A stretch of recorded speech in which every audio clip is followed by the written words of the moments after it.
and welcome to another season of Inside the Burrow, the FAU podcast for and by fans, brought to you by FAUAlexNess.com.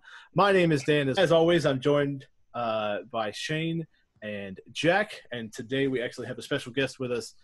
Jake Elman from the Palm Beach Post is going to be on with us. So got a great show today, and we got some great things happening this year on the show, and we're excited to share them with you guys. So FAU plays Oklahoma in Norman, Oklahoma this Saturday.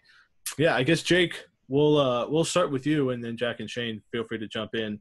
What are your overall impressions on the team that now that you've seen them, now that camp's over, heading into the first game of the season?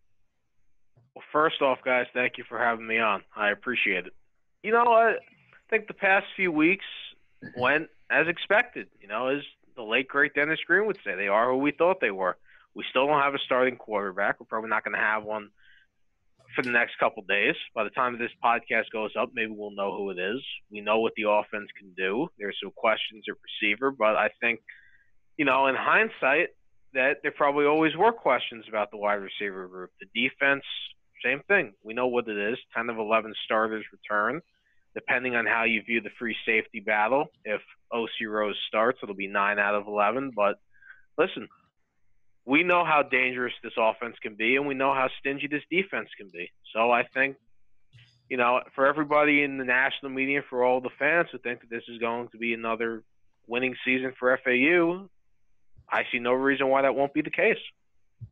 Jake, I want to know what in camp kind of did surprise you. We knew the defense was going to be good. The quarterback battle, I don't think anyone expected a starter quickly based on what happened last year and how close they were in the spring. What did surprise you this fall? I think the most surprising thing, there's a couple things. I would say the most positive surprise, there's two. Number one is the continued emergence of some of the guys who had big springs, mainly Gerald Hearns and Dante Kozart. We've all seen the video of Gerald getting the scholarship, and listen, the guy took advantage of increased carries in the spring. Tyreek Tisdale is still limited after tearing his ACL last year. Keirith White was a bit banged up in the spring. At the time, there was no Malcolm Davidson, the true freshman from Osceola. There was no B.J. Emmons, who never showed up because he has some other issues. But Gerald got those increased carries. He was okay in the spring game. I wouldn't say he was great, but he came to camp looking bigger. He took advantage again, and come Saturday, I think him and Keirith will be splitting carries as the top guys behind Motor. And with Kozart, same thing. Guy got increased reps in the spring. Nero Nelson, who showed up and then was dismissed, wasn't here yet. Deshaun Holmes, the JUCO guy from College of the Canyons, he wasn't here yet. Guys were banged up. Kozart had a big spring. Comes to camp. More guys are higher on the depth chart. And every day, Kozart's making plays. They have FAU uses the advanced analytics in the same way that guys like Ernest Bagner and Tim Bonner are always near the top on defense. Kozart's always near the top on offense. And same thing. It's looking like if they go 4 wide, you're going to see Kozart out with most likely Willie, DeAndre McNeil, and Jovan Durant. Okay, would you say it's a surprise? It just, for reading your updates every day, like the O-line kind of settled in quickly with the grad transfers. I mean, last year they were moving a guard to center at this time. It's why I think we're so much ahead of last year. I mean, we couldn't snap a ball at this time last year. But it seems just from reading everything that the guys kind of the interior guys and Etney that played well this spring, just there wasn't many changes throughout the fall. Yeah, I mean, that was definitely a concern coming in the first couple days. You still had Nick Weber, the walk-on from Marjorie Stoneman Douglas, at the right guard position, the one that used to be held by Jacoby Smith. But a few days into camp, Antonio Riles took that job. Junior Diaz was always starting in center, and Etienne always at left guard. And, that impressed me. And that kind of shows, and that's with all due respect to Coach Garen Justice, but I think that shows how improved and how mature B.J. Etienne is and how mature as a whole the team is. Last year you had all these different position battles. People forget Brandon Walton was starting at guard a good chunk of camp. Then they moved him outside. And Will Tuialamaka was out of tackle for a bit. Now instead of settling in on your starting five in the trenches a few days before the season opener and really not having that solidified until midway through the first month, I'm not concerned at all about the offensive line. Yes, there will be questions about how B.J. Etienne does in game action because he redshirted last year, but all the other four guys all have starting experience. We know what Reggie Bain can do. Brandon Walton improved throughout last year. Antonio Riles, when he was healthy at Florida, SEC caliber lineman, and Junior Diaz started most of last year for Tulane. Yeah. So I was going to ask if the O-line is the biggest concern that FAU fans should have when it comes to a position group. Are you going to switch that now to the wide receiver, or do you think there's a different position group where we should be worried about? Yeah, I mean, I'm not truly concerned. It's more so that you look at the wide receiver group, and I said back in June, it was either I think it was late June, because it was before Nero Nelson was dismissed. I said FAU wide receiver group is fairly deep on paper, and then you get to camp. We know what Jovan Durant did at West Virginia, and I think he'll be fine. But John Mitchell re-aggravated the back injury. We don't know if he's going to play against Oklahoma. And, he really hasn't practiced the past few weeks, so those are lost reps. Tavares Pico Harrison, good size, but a bit inconsistent. Cozart, while he's had a good spring and fall, he's still a little undersized.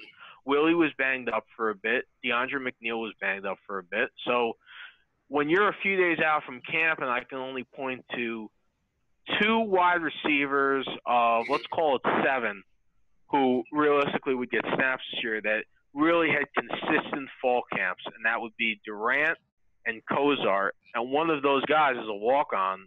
I am a bit concerned. I think that they'll figure everything out. I think having Gary Harrell as the wide receivers coach for a second year helps. I think once they figure out who the starting quarterback will be, that will help. But, yeah, as of right now, I am a little concerned. So anything on the defensive side of the ball that, you want to talk about? Anything that's concerning? Any breakout players? I mean, the only breakout guys that really have caught fire lately is Kevin McCrary at that second defensive tackle spot next to Stephen Leggett. McCrary, 3-star recruit in Charlie Partridge's final recruiting class. He took that job that I thought was going to go to Will Davis. McCrary, coaches like him. Lane said even if he's a little undersized, he fits the scheme. Kane Daub, who I think a lot of fans had kind of said is a lost cause, and I didn't think he was going to do much this year. He looks like he's going to get some snaps as a rotational pass rusher with Ernest Bagner and Tim Bonner. But other than that, I mean, the defense pretty much is still what it is. We know what Aziz and Rashad can do at linebacker. Hunter Snyder, potential all-conference player. Layden McCarthy, really good. The secondary will be fine. This defense, when you return 10 of 11 starters and you bring back most of your depth, the Carell Smiths, the Bagners, the Bonners, the Jose Barnwells, you know what you're getting. Yeah, I remember when, I was with Jake at Media Day last week, and some of the players they kept throwing out, and every 2 seconds you just think of another guy on defense that can contribute that you don't think of. And they even mentioned, Kentrell Burden had a great camp. People talk about Rashad Smith possibly even be the best player on this defense. And that's with guys like Chet Lewis and Aziz. I mean, there's so many. And, I could see it on Tony Peck's face when I think Jake brought up James Pierre, the true freshman who played a lot last year. He kind of played a little bit of safety, a little bit of nickel. I think he'll kind of, move into one of those positions full-time this year. But he played great last year as a true freshman. And we forget about these guys that are buried on a depth chart, but they could be even better than some of the starters we have now, which is crazy to think. Yeah, and I think that's a testament to the job that Charlie Partridge and Rock Bellantoni did while they were still here. Of the 10 guys that are returning, if you count Zion, Zion's the only starter who was recruited by Lane, and I think the only starter who wasn't recruited by Charlie. There are none, because the redshirt seniors were Charlie's first recruiting class. So that says a lot. And then the guys, Carell was a Charlie guy, but James Pierre, Karan Hafiz, Zion. Those are Lane guys, and that was Chris Kiffin. That was Kenato Hudson. That was Eric Mathis. So this coaching staff, even the guys that aren't here anymore, the Batoons, the Chris Kiffins, those guys did a great job not only getting the future of the defense, but getting guys who you can plug in as rotational guys, as good depth pieces, so that they don't need to redshirt and then it's okay, when Jalen Young graduates, we're going to put Karan Hafiz at strong safety. No, we can find a spot for Karan now because he's earned it, because there's space and he's earned the right to play. So I think as we talk more about Oklahoma, especially like out of the slot position with Herb Miller there, and maybe use the James Pierre there a little bit, when they're going to be chasing around maybe one of the best receivers in the country, Marquise Brown, from down here in South Florida, and Oklahoma is just absolutely electric. You don't want the same guy chasing him for 4 quarters, or it could get ugly. What do you guys think so we talked a lot about the defense. Well, we talked about offense as well. But what do you think the offense is going to be like this year? Was last year's super up-tempo, really successful offense, did that go away with Kendall Briles? Are we going to run a modified form of that? I mean, because that basically, when we ran it, especially against Conference USA, we were unstoppable. You get a first down and back up to the line within like 5 seconds, and we get another playoff within another 5 seconds. Do you guys think that things are going to change with Lane and Charlie Weiss Jr., or do you think we're going to try to keep the same offense? Yeah, it's a good question. It's one I've gotten a lot lately. I think what you're going to see will be very similar to what Kendall ran. I think it's going to be a bit of a hybrid between what Lane has run in the past, what FAU ran last year, and if Charlie Weiss winds up calling plays, maybe a bit of what Charlie's dad used to run. Because we know, and Charlie said it last week, and Charlie Weiss Sr. said it on the WPTV, the NBC affiliate ESPN kickoff show, that, yeah, he's been consulting. He's been talking with Charlie Weiss Jr. I think that if you go back and you watch the film from any of the later games last year and you compare it to the film from what we're going to get on Saturday, on a scale of 1 to 10, I would say, 8 out of 10 players are probably going to look similar. It's not that much different. Part of that is just how much of the personnel you bring back. Yes, you lose Caleb Woods, you lose Cameron Solomon, you lose 3 starting offensive linemen, but you still have Motor, still have Kareth White, still have DeAndre McNeil and Willie Wright. And some of those plays that they ran later in the season with Willie, those kind of trick option plays, without getting too much into scheme, I see no reason why they wouldn't use those again. I spoke to one of the players, and I'm not going to say his name on a media day, and I asked him kind of that question. I said, how much different does it look? And he said to me, he's like, oh, it's not much different at all. Just it's a little bit more built around the personnel I think they think is stronger this year. Like you even wrote about, I think, maybe you see there's more packages just for the tight ends. And that's with any offensive coordinator year to year. They're going to, at least a good one, will adjust what they do a little bit. Say, okay, my receivers aren't as strong this year, but we have great tight ends. Let's build our offense a little bit more around that. I don't think any of the changes to the offense this year are going to be noticeable to even the above-average football fan's eye. You're not going to see FAU come out and Norman running the triple option. Yeah. Well, I mean, essentially, it wouldn't be a terrible idea. I mean, essentially what they run a lot of it is a lot of the scheme is, the RPOs, but a lot of the schemes and stuff is kind of that read option. And, yeah, they spread it out and it looks all good, but, it's not as complex. You're building stuff around your packages. I think he's going to bring a little bit of his NFL experience and stuff passing in the passing game. I think one of the things Lane wanted was to expand the passing game, and we can get into it a little bit when we talk about the quarterbacks. I've pushed this. I thought Driscoll was great last year, and I know Jake agrees. I think we kind of forget because we won and we were in the motion. But let's not forget, when we were up at Western Kentucky, that first half, I said, well, today's the day. Yeah. Us not being able to throw the ball 3 yards down the field is going to lose it. I mean, one of our first touchdown of that game, it was 3rd and goal from the 12, and they handed it to Motor. Yeah, that's why everyone, Driscoll retired. Driscoll was I mean, they didn't have faith in him throwing the ball down the field at all. And I think on the Nest, that UCF fan came and posted that, and I love that big analytical post on where Driscoll was throwing, and it was something ridiculous, like 50% of his passes were 5 yards to between 5 yards in front or behind the line of scrimmage. I mean, any pass he gave these quarterbacks gave us as an improvement.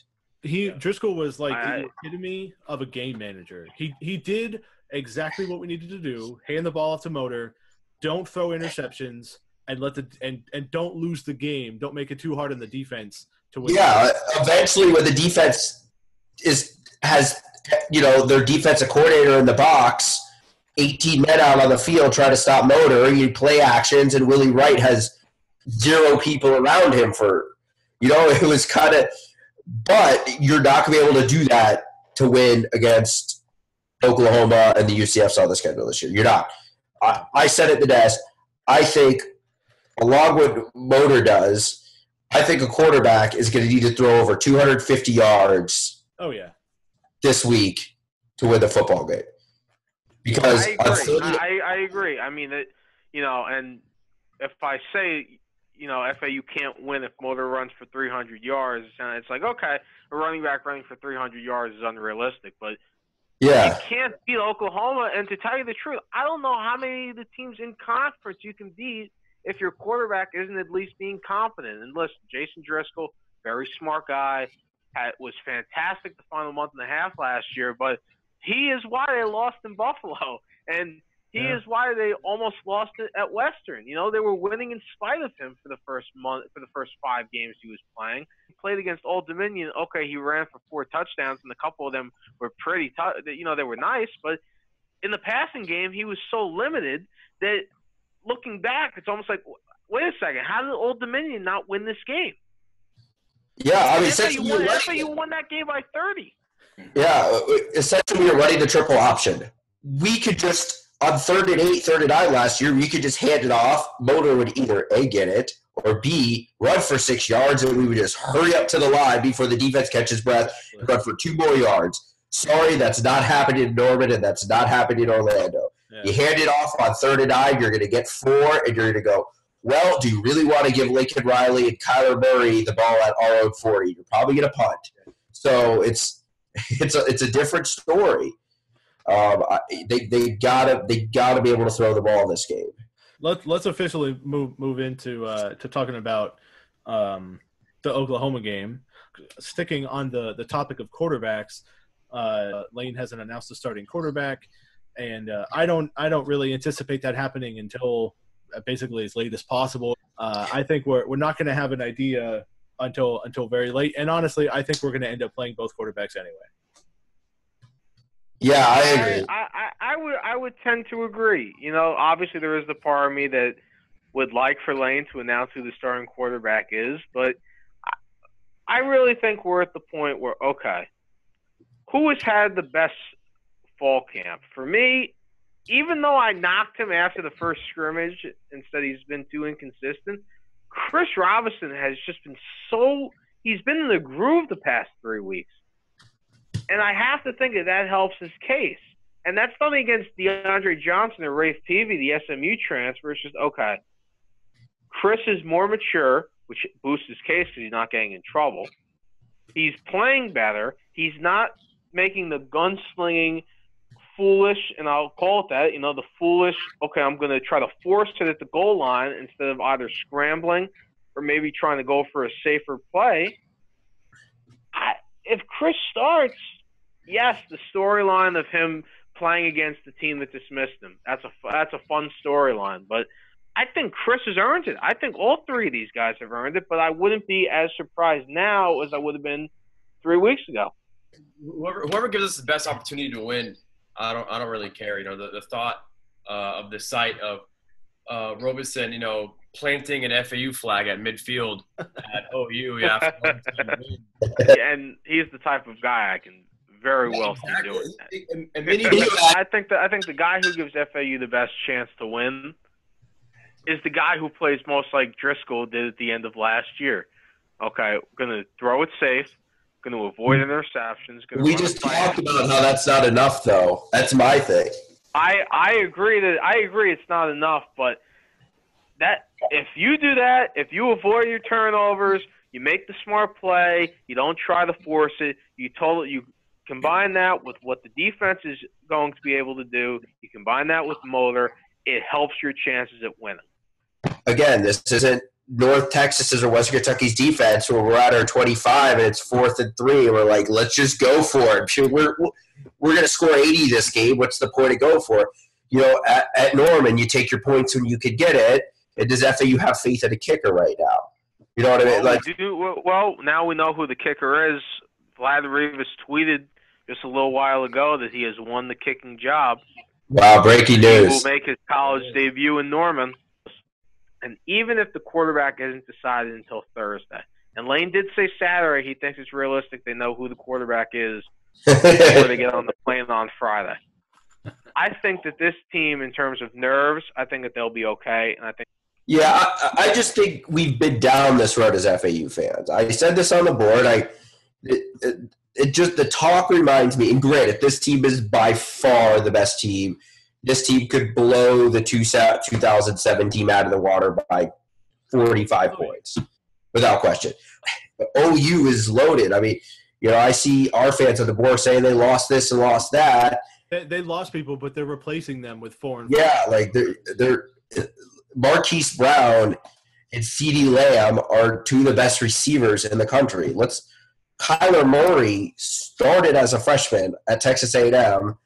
He's one of the best players in the country. I mean, we'll kind of wrap up with our expectations for the game, and I guess I'll ask the question: what do you guys think? So the spread is 21 points. It's, you know, going into the game. Yes, it's nice to fantasize about going into Oklahoma and winning, but as a, I guess, more realistic fan, I just want us to cover. If we have an exciting game, I don't want us to just go out there and get blown out and people say, "Oh, look, there's FAU, haha." FAU fans should just appreciate it, just kind of where we were. I mean, this is the best game on its slot on the opening weekend. Yeah. Go look at every other game until 3:30 when Auburn and Washington kicks off. By far the best game. We were on Fox. We have a game called by Gus Johnson, who's, you know, it's going to be yelling. I mean, him and Ken should be really far apart from each other. It's almost just like I'm kind of going into this game. I'm just going to enjoy this for a 3-hour time slot. FAU is going to be literally the center of the call. I mean, there's no other games. We are the premier game in a premier environment in college football for 3 hours. So I think it's kind of just sit back and enjoy it and hope we play well. You know, you don't get this opportunity that much. Yeah. Right. Well, this is definitely going to be a magical season. You know, it has potential to be a magical season, one that, you know, no FAU fan is going to want to forget. But we don't know how the season's going to go until Saturday, until we're in Norman. So like you said, Shane, you just got to enjoy it, you know, because this could be the peak. This could be just the beginning. We don't know. So let's just. I'm also scared to just if we don't go in there, we lose 42-17 and maybe don't even look good doing it. I'm not going to judge our season. I said this on the board. I think I posted this 100 times. Since 2000, OU has lost 4 out-of-conference home games. 4. And 2 of those were to other top 10 teams at the time, in Ohio State, in a home game at Notre Dame. I mean, you know, just give you an idea with the spread. UCLA with Chip Kelly is there the next week, and they're the same amount of underdogs we are. If FAU loses, it's not the end of the season. It's as simple as that. You got 11 more games at least. FAU lost the season opener last year. We know what they did. FAU won the season opener 2 years ago. We know what they did. So if you lose, you can't dwell on it. How disappointing would it be if we go there and almost like Florida, it's another doubt to the wire. We have it in our hands, our chance to pull off an upset, and we lose on a field goal. Granted, if we go there, we lose to in Norman, the respect for the college football world will be like, hey, you lost in overtime by a field goal in Norman. That's one of those good losses the SEC always likes to talk about. Yeah, that gets you to the playoff. That's a good loss, right? So, or for us, I think because we see these upsets every year, and it's just never us. I was wondering that the other day. How would I take that? We're overdue, man. I mean, we've only beaten one Power 5 team. It was Minnesota, a Pro Player Stadium. When was that? 2007? 2007. Yeah, the bowl year. Yeah, 2007. Dude, we're so overdue. If FGCU can make it to the Sweet 16, why can't we do this? Right. Because it's easier to get hot shooting threes than it is to run over somebody that's 300 pounds. That's why. Right. You're right. It's a lot easier to get hot from the three-point line than it is to stop Rodney Anderson, tackle him.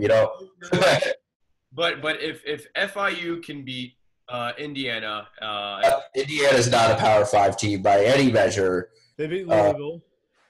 Well, neither is Syracuse. But they beat Cleveland on national TV. At home, I wish this was the year we got one of those bad Al Golden Miami teams.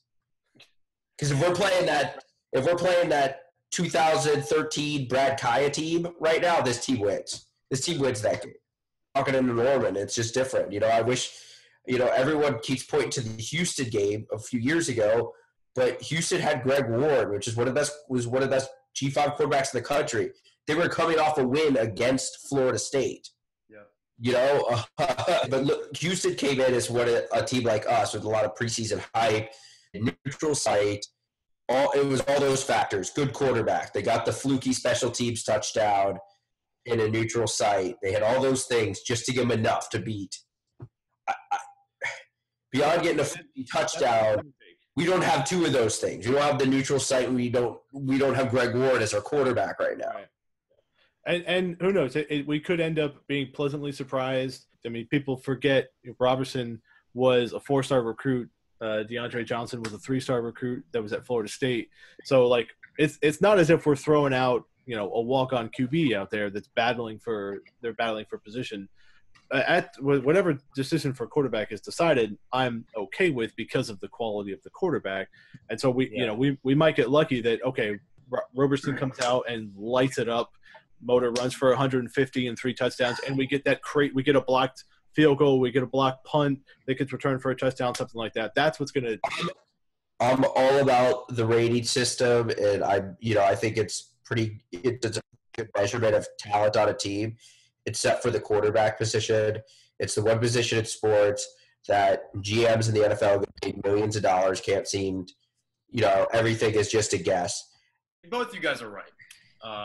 This isn't Stephen Curtis against David Cooey versus Graham Wilbert type situation. We don't know how real these guys are until the lights are on. You can practice, for a play and, seeing in front of the mirror all the time. But once you have that crowd in front of you and you get a little bit of stage fright and you forget your lines, boom, it's over. Mm-hmm. That's a good point. You guys have all made really good points. If you can get some momentum going early, you rattle Kyler Murray. You stop Rodney Anderson. You make some big plays against the defense. Maybe you find Harrison Bryant for 20 yards. Motor breaks off a big run. All of a sudden, it's 7-0. Or you were down 10-0, and now it's 10-7. Okay. You have momentum going your way. So build off. I think stopping Rodney Anderson is the number one key in this game. I think we could talk about the quarterbacks and all that stuff, but – what I do have faith in this game is a lot of times where G5 teams get beaten is their lack of depth on the inside. And our D-line, I think we can run about 10 deep now, which I think is the one advantage. One piece of confidence I think we have going into this. Stopping Rodney Anderson's the key. I mean, yes, they don't have Baker Mayfield, but this is just an offense that put up 56 points against Georgia. That's insane. They were slicing a team that's going to have 5 first-round draft picks on it. I think the hope is our defense is just stingy enough to put doubt in their defensive mind. And we are going to have some guys on from an Oklahoma podcast, which will be after this, so definitely stick around thanks for Jake for being on with us. We really appreciate it, Jake. Yeah, thank you guys for having me on. So thanks again. We're going to move on to something on the show that we're going to try to do more of this year is have the opposing team's fan podcast, and we're excited to have a couple guys from an Oklahoma fan podcast, Rob and Terry from the Sooner Football Fans podcast. How are you guys doing tonight? Thanks for joining us. Hey, we're doing great. Doing awesome, guys. Thanks for having us on. Yeah, awesome. We're definitely glad we could make it happen. So I guess we'll get into the FAU game in a little bit. What are your feelings towards football this year, expectations? Well, the expectations in Oklahoma with the fan base is always high. My expectations are always high. I think a lot of people are concerned about Baker, leaving, number one draft pick, the Heisman Trophy winner, and rightfully so. But our offense is built around really Lincoln Riley. The downside of Oklahoma is we had the 67th ranked defense in the country last year. Had we had the 47th ranked defense in the country last year, we very well could have been playing Alabama and beat Alabama in the national championship. But when you play a team like Georgia, you got a defense that has holes all in it, they're going to find those holes. So Oklahoma, that's Oklahoma's ceiling. Is our offense is back. We don't know what our defense is going to do. And we add the fact that Kyler Murray is quite possibly the most explosive player in the country. I mean, he's a 4.3 or a sub-4.3 guy, some people say, and has a major league arm. So I think the expectation for the offense is that there's going to be no fall off, although it's really hard to lose a Heisman winner and have no fall off. But the most excitement is coming from the defense, because we feel like if we just move up 20 spots into the top 50 defensively, then we are playing Alabama for a national title and quite possibly winning that game. So I think we're as enthusiastic as we ever have been. And that does seem rare or worrisome to say after you lose a Heisman winning quarterback. So, but we're true fans, so sometimes we get the opportunity to be delusional. Now, kind of going to FAU a little bit, I was kind of perusing some of the OU message boards, and it didn't seem like there was a ton of confidence. I know not so often you play a team that's returned as many starters that, in most polls have been anywhere from 23 to 30 is a fringe top 25 team. Is it more your own team skepticism or just belief that this is a pretty good team we're facing? I think it's a little bit of both. We've said all along this game. We've been talking about this on our podcast for the last 2 months. Oklahoma's got what we consider a solid non-conference schedule. We've got FAU, Ohio State, and Army. All those teams, with the exception of UCLA, had winning records last year, won their bowl games, went to bowl games and won. UCLA, you got the Chip Kelly factor. They're going to be better just because of that. But the other thing is, and we joke about it, if Lane Kiffin was the coach 5 years ago when Oklahoma scheduled this game, they wouldn't have scheduled the game. Oklahoma always tries to schedule a mid-major, and that's no disrespect. The Lane Kiffin factor has made this more, has put more worry on Oklahoma fans, I think, than it would have in a normal situation. No disrespect taken there. I mean, we saw how Oklahoma handled UTEP last year. Hopefully, we won't see that again this Saturday, but none taken. But here's another thing that I think people, need to realize about Oklahoma football right now is that we're a spread out, throw it all over the field team. But Oklahoma rushed the ball more last year than they threw it. Okay, 56% of the time Oklahoma was running the ball. And in the first half of that Georgia game last year, Georgia fans sitting around me were were just dumbfounded. And you've got Rodney Anderson, Trey Sermon. Both of these guys are big, strong, physical running backs. And that's what I think you're going to get a good, healthy dose of from Oklahoma this week. And it's, I said that on our podcast that Oklahoma should go that, because if they try and play the speed game, FAU is going to be able to equal it. I mean, I'm curious to see how they do. If Lincoln Riley, if he keeps the ball around, it's definitely more in your guys' favor. Yeah. I mean, the size difference between us and a major P5 is insane. Especially when you guys start pounding the rock, it could be tough. As much as we love to talk about motor, Devin Singletary, Anderson is another great running back that I feel like not many people in the country are talking about. Who the chance to make a splash when it comes to the Heisman race. And Rodney Anderson put up 200 yards on the ground on that vaunted SEC Georgia defense, and we still lost the game.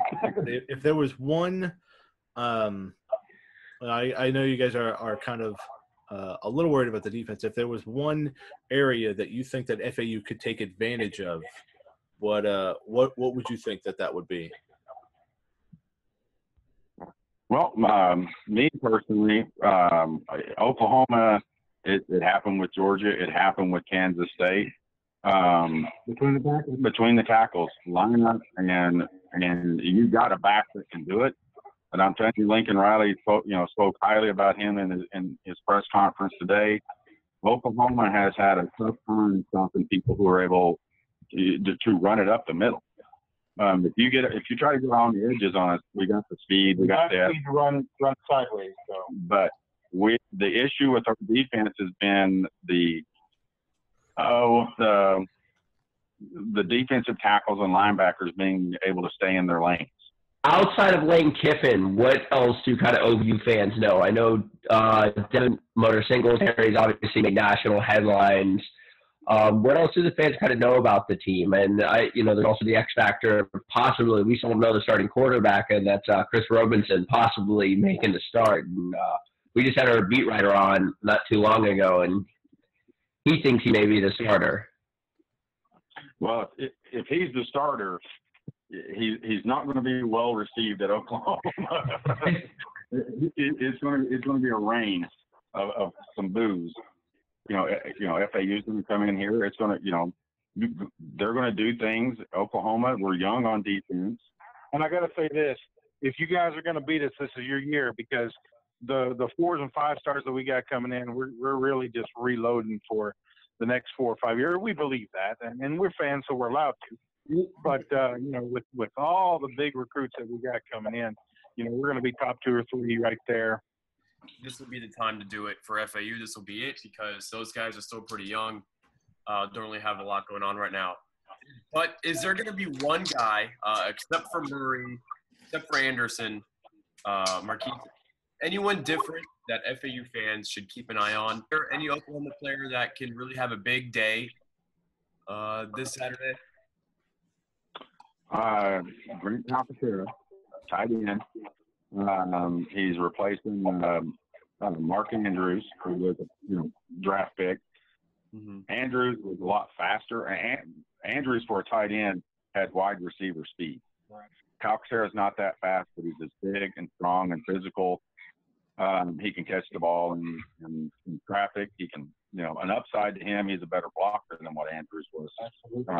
It's interesting you guys mentioned a tight end, because I think if that question was reversed, y'all asked us a name that you guys probably don't know, you could surprise. I would say Anderson Bryant, if he's healthy, ready to go, the tight end position. And then our linebacker, Aziz, a centerpiece of the defense, either him or Jalen Young. I'd let Dan and Shane talk about that. As one assistant coach told me over a year and a half ago that Rashad Smith's going to be a first day NFL draft pick if he lives up to his potential.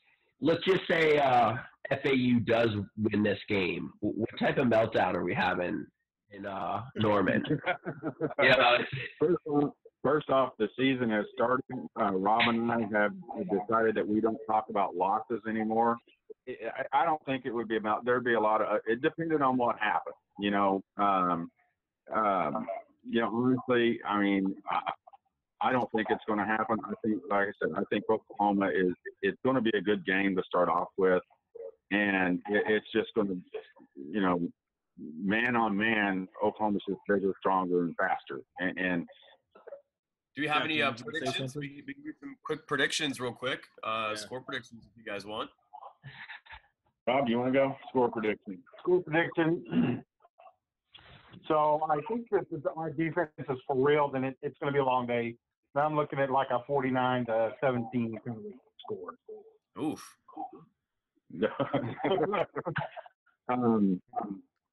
I think, I'm kind of like Rob. I mean, I think, it depends on if the defense shows up. But I mean, I think Oklahoma is going to be, 45-21, somewhere in there. I think they're going to cover. It's not. I think the game is going to be still in question at halftime. I mean, it's going to be close, but I just think, through the end of it, Oklahoma is just going to out-pound it. Fair. I have Oh, you go, Jack. Yeah, I have 45-34 Sooners.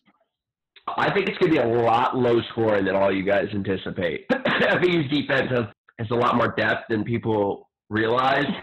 You're not wrong. 31-21. I was on the Sooner podcast, and I think I said 41-31. I think that's 42-31, something like that. I think it's going to be right around. I'm going to say FAU will lose by 9-11 points around there. So if we're going to pick Oklahoma, I'm going to change it then, all right? Because that means we're all going to be wrong. It's going to be, if y'all don't mind, 43, 38, Owls, Lane Train. Would you say Chris Robertson plants an FAU flag in midfield? He's going to do it. He's going to plant the flag. Can you imagine that? Sorry, guys. Yeah, as long as it's a better flag than what Iowa State brought with them, the little, It wasn't even a common flag; it was a state flag of Iowa. And it was about the size of a baby blanket. So. We'll see what we can dig up then. We'll see. Well, we appreciate it, guys. We really enjoyed having you guys on our show. We wish you guys the best of luck this year, just not on Saturday. And make sure for FAU fans, if you want to check out us on there, check out Sooner. Or I'm sorry, Terry, if you want to go ahead, you can probably plug it better than I can. It's Sooner Football Fans Podcast. It's on iTunes, Spotify, Google Play Music, pretty much anywhere you listen to a podcast at, that's where it's at. We're at Sooner FB Fan on Twitter. You can listen to it off there, or Facebook page. You can listen to it off there. It's everywhere. So just go click on it. It's it's a fun podcast. We have a good time with it. Yeah. All right. Well, sounds like it. So thanks, and good luck the rest of the year. All right. You too, guys. Okay. This year we're going to be on iTunes as well. Probably some other Android devices as well, as in addition to YouTube and on the Owl's Nest. So I got some great things planned this year that we're going to try to do, and I hope that you guys will stick around. And we'll talk to you next week after Norman, Oklahoma. Thanks, and go Owls.